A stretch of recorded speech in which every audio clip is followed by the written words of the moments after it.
Hello everyone, welcome to my YouTube channel Physics Adda. This side Arun Pratap Singh Chauhan and I hope that you all are doing good. Okay, in last lectures we study about electric field due to dipole on axial point position and on equatorial position. Okay, so now let's move to ahead. For going to ahead, सबसे पहले हम देख लेते हैं जो हमारा electric field था. Electric field due to dipole, वहाँ से हमें दो रिजल्ट्स मिले थे. First for axial and other one is for equatorial position. Okay, axial के जो इलेक्ट्रिक फील्ड था उसको हम लिख देते हैं ई एक्स. वो हमें मिला था 2kp अपॉन आर क्यूब.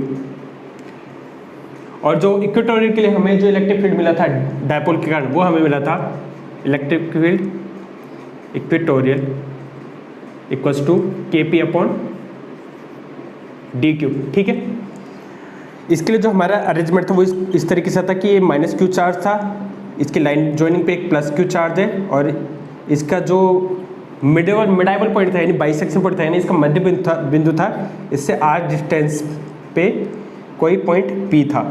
ठीक है, जहाँ पे हमें इलेक्ट्रिक फील्ड फाइंड आउट करना था. और इसके अंदर हमने देखा था कि माइनस क्यू चार्ज है, ये प्लस क्यू चार्ज है, जिनके बीच की डिस्टेंस 2l है.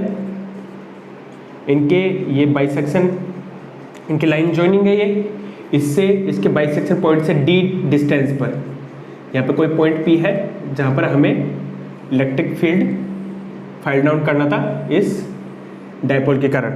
और यहाँ पे भी डायपोल के जो बीच की डिस्टेंस थी वो 2l थी. ठीक है, अब जस्ट अज्यूम दैट कि case r equals to d, अगर r और d सेम डिस्टेंस है, यहाँ तो इसकी लाइन जोनिंग डायरेक्शन में ही r डिस्टेंस है और इसकी बाइसेक्शन यानी इक्वेटोरियल पोजीशन में जो डिस्टेंस है वो दोनों इक्वल हो, तो हमें यहाँ से क्या मिलेगा? हमें यहाँ से मिलेगा कि जो ई एक्सियल है वो तो हो जाएगा 2kp, जैसे k r equals to d equals to x कर देता हूँ तो वो हो जाएगा एक्स क्यूब, और जो ई इक्वेटोरियल है वो मेरा हो जाएगा kp अपॉन एक्स क्यूब. ठीक है, ये बात आपको समझ में आ गई होगी. तो यहाँ से हम क्या रिजल्ट निकाल सकते हैं इससे और इस वाले रिजल्ट से? आपका एक एमसीक्यू रेडी हो जाता है. यहाँ से एमसीक्यू क्या रेडी होएगा? यहाँ से question can be ask, what is the correct relation between electric field for axial and equatorial position. यहां से आपका ऑप्शन मिल सकता है कि E axial equals to 2 E equatorial.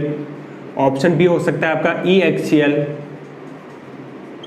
Equals to 1/2 E equatorial, या फिर आपका ऑप्शन सी हो सकता है कि 2 E axial equals to E equatorial. ये इस तरीके से आपके पास तीन ऑप्शन हो सकते हैं. अब आप यहाँ देखिए कि जो ई एक्सियल है वो क्या है? 2kp अपॉन एक्स क्यूब, और ई इक्वेटोरियल है वो क्या है? kp upon x cube. तो हम यहाँ क्या कह सकते हैं कि जो ई एक्सियल है वो 2 मल्टीप्लाई ऑफ इक्वेटोरियल है. ठीक है, यानी जो एक्सियल पोजीशन में जो इलेक्ट्रिक फील्ड होगा वो डबल किसके होगा? इक्वेटोरियल पोजीशन के. तो यहाँ से हमारा आंसर क्या हो जाएगा? Option A. It will be right answer. Option A will be right. These kind of question can be asked in your term first exam. Okay, आपको आई होप आपको ये कॉन्सेप्ट समझ में आ गया होगा. हमने सबसे पहले क्या किया था? एक्सियल के लिए इलेक्ट्रिक फील्ड निकाला था डायपोल के कारण, उसके बाद हमने इक्वेटोरियल पोजीशन पे इलेक्ट्रिक फील्ड निकाला डायपोल के कारण. उसके बाद हमने क्या देखा कि अगर एक्स आर डिस्टेंस और डी डिस्टेंस जो हमने इमेजिन की थी अगर वो दोनों इक्वल है तो एक्सियल पोजीशन पे और इक्वेटोरियल पोजीशन पे जो इलेक्ट्रिक फील्ड निकला है डायपोल के कारण, उनके बीच क्या रिलेशन होगा, तो वहां से जो रिलेशन निकल के आता है वो निकल के आता है कि जो एक्सियल पोजीशन पे जो इलेक्ट्रिक फील्ड है वो डबल होगा किसके, इक्वेटोरियल पोजीशन पे जो इलेक्ट्रिक फील्ड है, यानी E axial equals to 2 multiply of E equatorial. काफी इंपॉर्टेंट रिजल्ट है, आप लोगों को याद रखना है, आपके टर्म एग्जाम में मुझे लगता है कि 100% पूछ सकता है। So now next move to the next topic. अगली टॉपिक की ओर हम चलते हैं। आज हम सिर्फ वही टॉपिक पढ़ेंगे, बाकी और कुछ ज़्यादा हम नहीं पढ़ेंगे। अगले टॉपिक पे जाने से पहले एक प्रीवियस ईयर का क्वेश्चन है, काफ़ी इजी क्वेश्चन है। ईयर तो मुझे याद नहीं है, लेकिन वो आपके प्रीवियस ईयर सीबीएसई एग्जाम में आया हुआ है। This is previous year question. Question की लैंग्वेज कुछ इस तरीके से है, which graph represent correct relation of electric field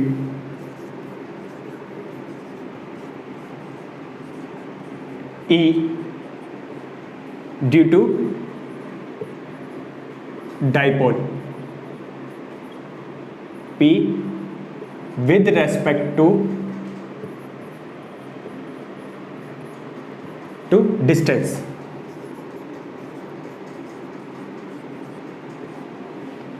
ठीक है, हम इसका डायरेक्ट सॉल्यूशन देख लेते, क्योंकि ऑप्शन में मैं ग्राफ प्लॉट करूँ उससे कोई सेंस नहीं है, आपको ग्राफ कैसे प्लॉट करना वो आना चाहिए। ठीक है, हम इसका सॉल्यूशन देख लेते हैं। इसका सॉल्यूशन किस तरीके से, हमें पता है जो ई एक्सियल था उसका रिजल्ट क्या मिला था, 2kp अपॉन आर क्यूब, और जो ई इक्वेटोरियल था उसका हमें रिजल्ट मिला था kp अपॉन डी क्यूब। अब आपका k कांस्टेंट है, p भी कांस्टेंट है, q जनरल हम जो हमारा p होता है वो क्या होता है, q इंटू 2l। ये फाइनाइट डिस्टेंस होती है, मतलब अनचेंजेबल डिस्टेंस है, और q भी कोई चार्ज अमाउंट होगा जो फिक्स होगा। ठीक है, हमें किसके साथ देखना है, हमें देखना है कि जो इलेक्ट्रिक फील्ड है उसका पैटर्न किसके साथ देखना है, रेस्पेक्ट टू डिस्टेंस। ठीक है, जिस पॉइंट पे हमें इलेक्ट्रिक फील्ड फाइंड आउट करना है, तो यहाँ से हम क्या लिख सकते हैं, क्या जो ई एक्सियल है वो होगा proportional to 1 upon r cube. ठीक है, यानी डिस्टेंस की क्यूब पावर के रेसिप्रोकल में होगा, और यहाँ से जो ई इक्वेटोरियल होगा वो भी होगा 1 अपॉन डी क्यूब। यहाँ पर भी वही डिस्टेंस के क्यूब पावर के रेसिप्रोकल के इक्वलेंट है। यहाँ से हम रिलेशन निकाल चुके हैं। अब इसका हमें ग्राफ प्लॉट करना है, यानी इसका क्या पैटर्न आएगा वो हम देख लेते हैं। फॉर एग्जाम्पल, जैसे we assume the x axis is r, okay, r, and y axis is e, okay. जैसे ही हम डिस्टेंस ले लेते हैं मीटर्स में, जैसे फॉर एग्जाम्पल हम आर ले लेते हैं 1 2 3 4 एंड 5 मीटर में हम लेते हैं। ठीक है, जैसे हम 1 का क्यूब करेंगे, जैसे R1 1 का क्यूब करेंगे तो हमें 1 मिलेगा, R2 2 का क्यूब करेंगे तो हमें 8 मिलेगा। ठीक है, ये हमारा 1 2 3 4 और ये 5, हमारा ये डिस्टेंस बढ़ता जा रहा है। ठीक है, इक्वल इंटरवल में। तो जैसे ही हम, आप यहाँ देखेंगे जो हमारे इस रिलेशन से देखेंगे, जब हम E1 निकालेंगे वो तो क्या हो जाएगा, वो हो जाएगा 1 अपॉन 1 का क्यूब, यानी वो मिला हमें 1। ठीक है, ऐसे ही E2 निकालेंगे वो प्रोपोर्शनल 1 अपॉन 2 का क्यूब, यानी 1 अपॉन 8। तो जब 8/1 होगा तो काफ़ी, हम 8 का डिवाइड करेंगे 1 में तो हमें मिलेगा, इसको हमने पॉइंट लगाया 0 8, यहाँ से हमें 2 मिला, तो ये 16, ये 4, तो 0.125 मिला।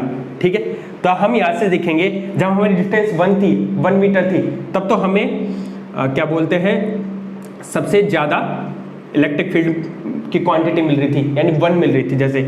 ठीक है, जब 2 किया तो है ना वो घट गया, 3 करेंगे तो और घट जाएगा, क्योंकि जैसे ही आप यहाँ E3 फाइंड आउट करेंगे तो ये होगा 1/3 का क्यूब यानी 1/27। या तो हम 8 का डिवाइड कर रहे थे 1 में, यहाँ हम 27 का डिवाइड कर रहे हैं 1 में। तो इस तरीके से क्या होता जाएगा, और भी छोटी छोटी स्मॉल क्वांटिटी हमें मिलती जाएगी।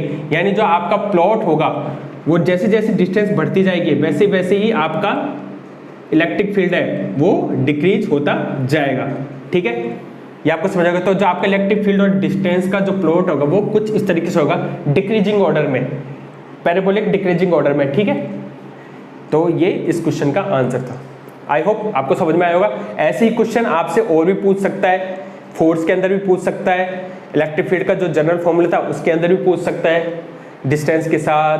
ठीक है, जो भी वेरिएबल क्वांटिटी होती है, जो भी आपकी अचर राशि होती है उसके साथ प्लॉट का ग्राफ पूछ सकता है। तो आपको प्लॉट के ग्राफ आने चाहिए। जनरल पूछेगा, ज़्यादा हैवी नहीं पूछेगा, आप अपने अकॉर्डिंग वैल्यू पुट करके निकालते, उसका ट्रेंड निकालिए कि डिक्रीजिंग हो रहा है या इंक्रीजिंग हो रहा है। ठीक है, स्लोप के साथ डिक्रीज हो रहा है या सडन डिक्रीज हो रहा है, वो भी हमें देखना पड़ता है।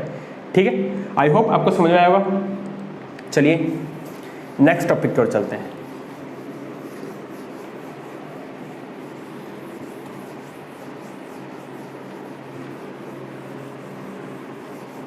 हमारा जो नेक्स्ट टॉपिक है वो है डाइपोल इन external uniform electric field.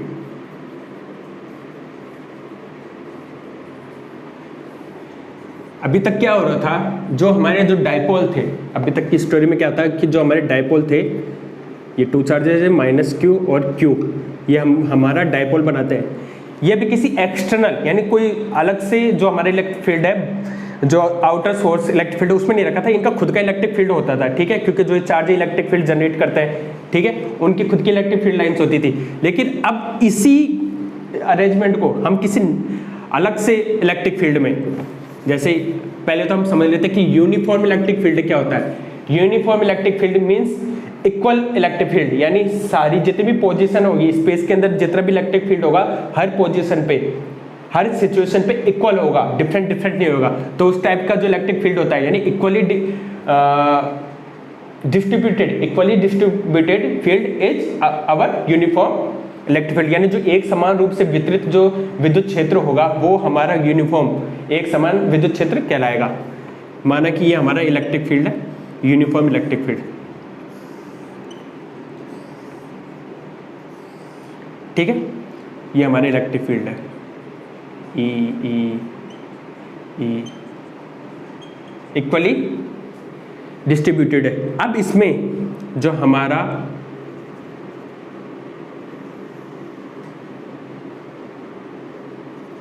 Dipole रखा हुआ है, ये तो हमारा गया पॉजिटिव क्यू चार्ज, ये हो गया हमारा माइनस क्यू चार्ज। ठीक है, ये हमारा डाइपोल रखा हुआ है इलेक्ट्रिक यूनिफॉर्म इलेक्ट्रिक फील्ड के अंदर। तो इस इलेक्ट्रिक फील्ड के कारण, एक्सटर्नल इलेक्ट्रिक फील्ड के कारण डाइपोल पे क्या इफेक्ट आएगा वो हमें देखने वाला है। हमें पता है इसकी डिस्टेंस कितनी है, 2l है। जो डाइपोल होता है वो 2l लेंथ का होता है। ठीक है, इसका ये जो मिडाइवल पॉइंट है ये हमने इसको O मान लिया, तो ये l लेंथ हो गई, ये भी हमारी l लेंथ हो जाएगी क्योंकि मिडाइवल पॉइंट से हम डिस्टेंस ले रहे हैं। तो अब होगा क्या, इस प्लस क्यूब के कारण जो हमारा फोर्स लगेगा इलेक्ट्रिक फील्ड में वो इलेक्ट्रिक फील्ड की डायरेक्शन में लगता है, ये हम पढ़ चुके हैं। तो ये हमारा तो होगा F1 यानी QE। और जो नेगेटिव चार्ज है उसके कारण इलेक्ट्रिक फील्ड के अपोजिट साइड में हमारे फोर्स अप्लाई होगा, तो ये हो जाएगा हमारा F2, that's means minus QE। ठीक है, अब आप देख रहे हैं कि एक तो हमारा पॉजिटिव, मतलब कि जैसे हम इसको ले लेते हैं XY, ये तो हो गई हमारी पॉजिटिव x डायरेक्शन, ये हो गई हमारी नेगेटिव x डायरेक्शन, ये पॉजिटिव y डायरेक्शन और ये नेगेटिव y डायरेक्शन। तो जो हमारा F1 फोर्स है वो तो पॉजिटिव x डायरेक्शन में लग रहा है, और जो हमारा F2 फोर्स है वो हमारा नेगेटिव x डायरेक्शन में लग रहा है। तो आप जो टोटल फोर्स देखेंगे एक्सटर्नल फील्ड के अंदर जो डाइपोल होता है उसके कारण जो टोटल फोर्स है वो क्या हो जाएगा हमारा 0। यहाँ पर जो नेगेटिव साइन है ये क्या दिखा रहा है, डायरेक्शन को, कि ये अपोजिट नेचर है किसके, F1 के कंपैरिजन में। तो हम लिखेंगे जो F नेट होगा, नेट फोर्स होगा डाइपोल के कारण, वो क्या आएगा F1 प्लस F2 यानी QE प्लस माइनस QE। तो हमारा जो एफ नेट होगा वो क्या हो जाएगा, वो हो जाएगा 0। एक रिजल्ट तो आपको ये मिल चुका है। This is equation 1, very important result. आपको पूछ सकते हैं कि एक्सटर्नल एमसीक्यू में एक्सटर्नल फील्ड के अंदर जो हमारा डाइपोल होगा, our dipole will execute 0 force, it's mean that's in equilibrium position, okay, this time. But due to this external electric field, जो बाह्य इलेक्ट्रिक फील्ड है, ठीक है, विद्युत क्षेत्र, इसके कारण जो ये पर्टिकुलर पोजीशन पे देख रहा है कि इस क्यू चार्ज पे और इस नेगेटिव चार्ज पे ये क्या कर रहा है कि फोर्स पॉजिटिव एक्स डायरेक्शन में, ये नेगेटिव एक्स डायरेक्शन में, तो जैसे ही ये इस तरीके के फोर्स लग रहे हैं, ये क्या करेंगे, इसको रोटेट करना स्टार्ट कर देगा, ठीक है। ये इसको इस तरफ रोटेट करेगा, ये इसको इस तरफ रोटेट करेगा, किसके करस्पॉन्डिंग करेगा, इसके centre of mass point O के करस्पॉन्डिंग में इसको रोटेट करना स्टार्ट कर देगा। अब जब इस तरीके के जो अपोजिट चार्ज होते हैं, जब वो आपस में रोटेट करने लग जाते हैं, तो क्या कहलाते हैं, कपलेट, यानी संयुग्मी। आपने 11th क्लास में पढ़ा भी होगा कपलेट्स क्या होते हैं। जब आपका फोर्स लगता है तो उसके कारण जब वो रोटेट करने लग जाते हैं अपने सेंटर ऑफ मास के करस्पॉन्डिंग में, तो जो सिचुएशन बनती है, जो अरेंजमेंट बनता है, वो क्या कहलाता है, कपलेट कहलाता है। और ये रोटेशन के कारण जो जनरेट होता है वो क्या कहलाता है, हमारा टॉर्क। और हमारा टॉर्क क्या होता है, F क्रॉस D परपेंडिकुलर, यानी जो टॉर्क होता है वो होता है हमारा multiple of force with perpendicular distance from centre of मास, ठीक है। तो हम यहाँ पे टॉर्क की स्टडी करेंगे, यहाँ पे टॉर्क क्या होता है। आपको एक रिजल्ट मिल चुका है कि हमारा जो एफ नेट होता है वो 0 होता है। अब हम देखेंगे torque. Torque is tau cross F cross D perpendicular, यानी परपेंडिकुलर डिस्टेंस, ठीक है। अब वही फोर्स हमारा क्या होता है, के क्यू अपॉन आर स्क्वायर, ठीक है, यही तो होता है generally, k q q upon r square.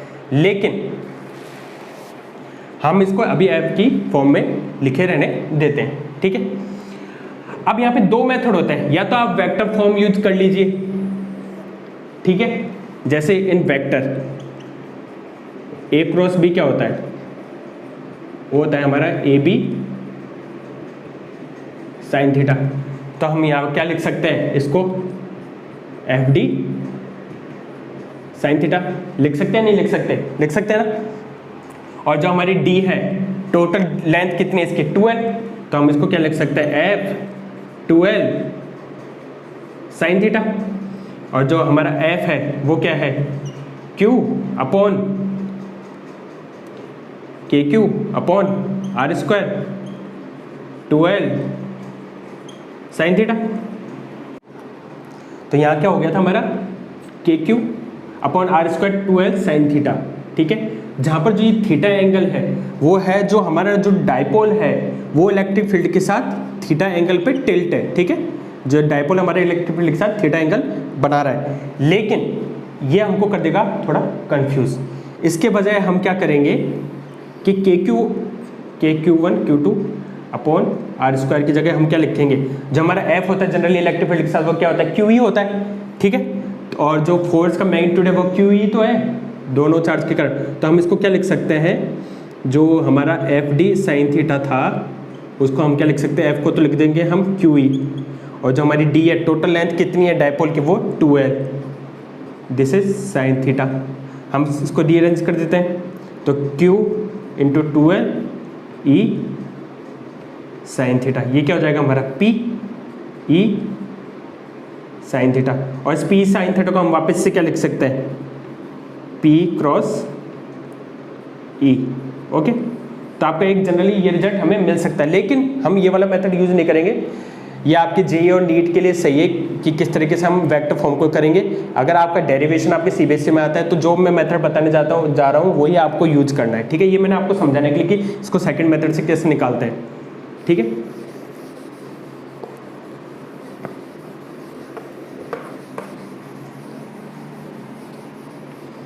हमारा जो फर्स्ट रिजल्ट था एफ नेट इक्वल टू 0, ये हमने फाइंड आउट कर लिया था। मैं इसको भी रेज कर देता हूँ, आपने आई होप आपने नोट डाउन कर लिया होगा, नहीं करा होगा तो आप वीडियो को वापस से रिवर्स में करके देख सकते हैं। अब आप यहाँ देखिए, जो इसका ओरिजिन पॉइंट है, सॉरी मिडाइवल पॉइंट है, पॉइंट ओ, इससे डिस्टेंस l और इससे डिस्टेंस l, और जो हमारा टॉर्क होता है वो क्या है हमारा F into D L perpendicular distance. अब जो भी ये हमारा डाइपोल है वो इसके सेंटर ऑफ मास के करस्पॉन्डिंग रोटेट करेगा। अब रोटेट कैसे करेगा, इस एक्स के, जैसे ये हमारी ये एक्सिस है इसके साथ ये क्लॉकवाइज डायरेक्शन में, यानी इस तरीके से हमारा रोटेट करेगा, यानी ये वाला नीचे आएगा और जो ये नीचे वाला है ये अपर में जाएगा, तो ये इस तरीके से रोटेट करना स्टार्ट कर देगा, यानी क्लॉकवाइज डायरेक्शन में रोटेट करना स्टार्ट कर देगा। ठीक है, अब जो परपेंडिकुलर डिस्टेंस होगी वो तो ये सीधी डिस्टेंस तो हो नहीं सकती है, परपेंडिकुलर डिस्टेंस क्या होगी, यही तो होगी सीधी ये वाली, कि भाई ये हमारा इस तरीके से एक्सिस बाहर की ओर है, इस तरीके से हमारा एक्सिस बाहर की ओर है, मैं इस तरीके, हाँ इस तरीके से हमारा एक्सिस बाहर है, और जो ये रोड है ये टिल्ट है थीटा एंगल पे, तो इससे परपेंडिकुलर डिस्टेंस क्या होगी, जो सीधी वाली डिस्टेंस होगी, ये वाली डिस्टेंस होगी सीधी, वही तो होगी। ठीक है, अब जब ये एंगल थीटा होगा तो ये वाला एंगल भी थीटा होगा। ठीक है, आपको ये एंगल थीटा समझ में आ गया, मैं इसको इधर बना देता हूँ समझाने के लिए कि ये थीटा एंगल था इलेक्ट्रिक फील्ड के साथ, ये वाला, ये इसका मिडाइवल पॉइंट है, इधर से भी इलेक्ट्रिक फील्ड इक्वली जा रहा है। ठीक है, ये प्लस क्यू चार्ज है, ये माइनस क्यू चार्ज है, और इससे परपेंडिकुलर होगा, जब ये थीटा एंगल है तो ये भी थीटा एंगल होगा, तो जो इसकी परपेंडिकुलर डिस्टेंस होगी ये इसकी डी एल होगी अपर वाले चार्ज के लिए, और ऐसे नीचे वाले चार्ज के लिए जो अपर डिस्टेंस होगी परपेंडिकुलर डिस्टेंस ये होगी, तो ये जो परपेंडिकुलर डिस्टेंस है ये क्या हो जाएगी, ये थीटा है। ठीक है, तो हमें ये वाली हमें डिस्टेंस निकालनी है, तो ये क्या हो जाएगी एल साइन थीटा, ऐसे ही ये वाली डिस्टेंस एल साइन थीटा। ठीक है, आपको समझ में आ गया होगा, हम इसी चीज़ को यहाँ पे पुट करने वाले हैं।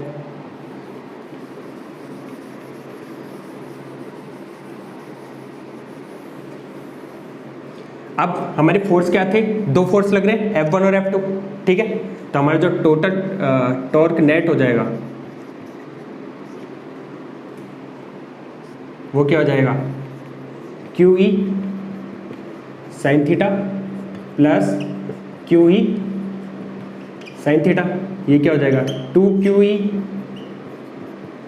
साइन थीटा, सॉरी एल तो मैं भूल ही गया, जो एल साइन थीटा होगी ना लेंथ, तो एल साइन थीटा, और ये क्या हो जाएगा हमारा 2Q into L E sine theta, ये क्या हो जाएगा हमारा PE साइन थीटा, क्योंकि जो आपका 2Q इंटू एल है वो क्या होता है हमारा डायपोल होता है, तो P साइन थीटा को क्या हम लिख सकते हैं P क्रॉस E, ये इसकी वेक्टर फॉर्म में टॉर्क हो गया। बस आपको यही एग्जाम में करके आना है बस। ठीक है, जनरल फॉर्म क्या होता है, P साइन थीटा होता है। ठीक है, अब आपको ये कंफ्यूज ना हो जाए कि हम P क्रॉस E लिखें या E क्रॉस P लिखें। P क्रॉस E का मतलब क्या है, अब देखेंगे जो आपका डायपोल होगा वो हमारा नेगेटिव टू पॉजिटिव चार्ज। ठीक है, जो डायपोल की डायरेक्शन होती है वो नेगेटिव से पॉजिटिव चार्ज की होती है, तो आपका ये नेगेटिव चार्ज है और ये पॉजिटिव चार्ज, जो P की डायरेक्शन तो होगी इस तरीके से। ठीक है, और जो आपका इलेक्ट्रिक फील्ड है वो है इस तरीके से। ठीक है, अब हमारे पास क्या बन रहा है P, और जो हमारा रोटेट कर रहा है डायपोल वो क्लॉकवाइज कर रहा है, कुछ इस तरीके से कर रहा है क्लॉकवाइज। ठीक है, इस तरीके से रोटेट कर रहा है, तो यानी P से E की ओर आ रहे हैं।